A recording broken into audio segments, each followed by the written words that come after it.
I think that in 2023, we still are too insulated from climate change issues. And I think that we're looking at it as something that's far away from us, far away from our daily lives. And in a day-to-day basis, we look at it as it's a problem that's not going to touch us in our lifetime. But we're wrong. We're wrong in so many ways. In the West, we view trees, for example, as carbon offsets or just a nice to have item. But for a villager in a desertic area, for example, a tree is a symbol of life. A tree is a symbol of water. A tree is often a source of food and also a source of income, a source of shade, and a source of serenity.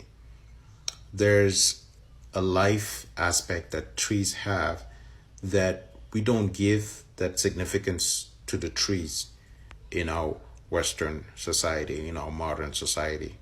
And I think it's time that we apply inclusive climate effort.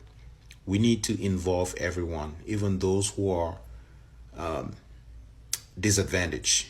Those are the people who need to be involved the most because they have the most to offer in terms of human potential, in terms of land availability, and in terms of labor availability. We'll get into that a little bit later in the video.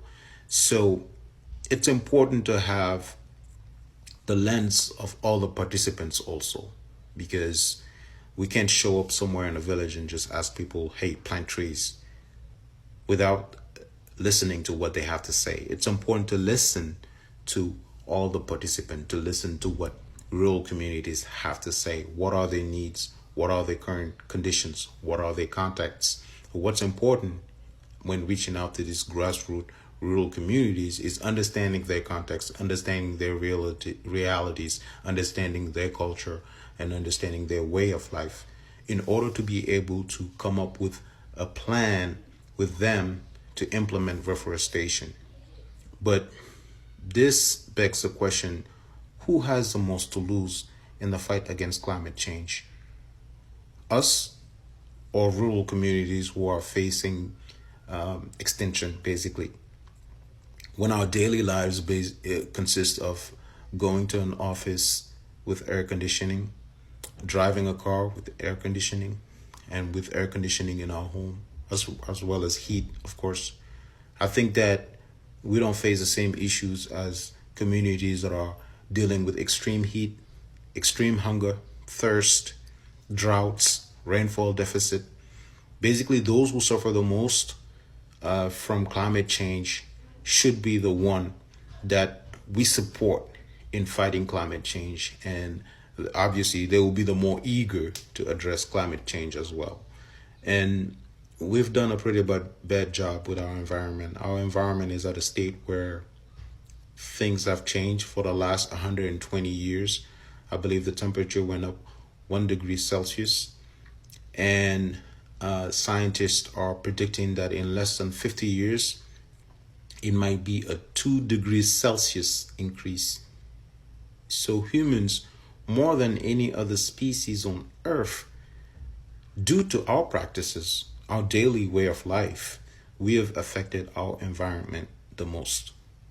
Whether it's in the form of deforestation, decreased livestock, increased livestock farming, the burning of fossil fuels, burning of oil, natural gas, and these are releasing huge amount of greenhouse gases into our atmosphere. And this has brought us in the state that we're in today. Accumulation of carbon dioxide is killing us slowly. And it's not only carbon dioxide. We also are talking about methane. We are talking about nitrous oxide and other fluorinated gases. So all these gases are causing what's called the greenhouse effect and consequently global warming. So right now, there's a need to mobilize all the resources. But what can we do? When you live in a city, it's not like we can walk around and plant trees. The only thing we can do is maybe reduce our consumption of water, maybe close the water tap when you're brushing your teeth, or turn the lights off when you're not in the room.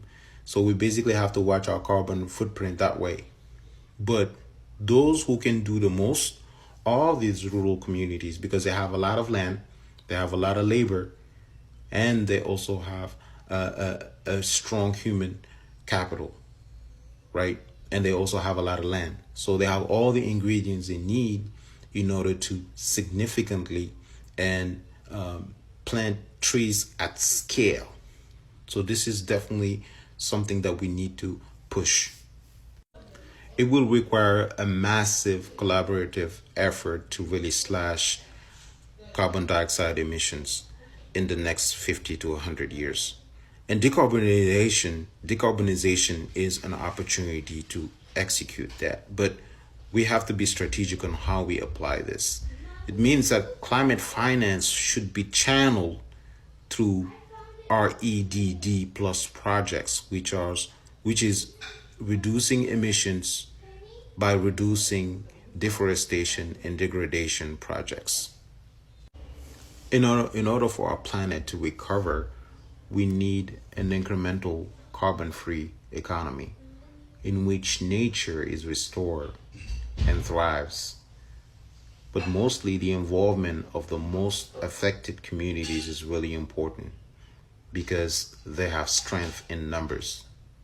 They have strength in numbers, and that's extremely important, because these reforestation projects require a significant amount of labor. And the good thing is that these reforestation projects not only slash greenhouse gas emissions, but they also bring resources that this community need in forms of water, food, income, and improved quality of life as well. These projects also have a gender aspect that we don't talk about enough, because many of these activities, such as collecting water, agricultural work, as well as crop collection and sale, is executed by women in a lot of these African communities. But to really pinpoint on the advantages of decarbonization project in the rural world, decarbonization projects are basically an engine of development for the rural world, because it all starts with water. The water infrastructure is probably the most important and less talked about factor for deforestation project. Without water, there's no life. So water is key.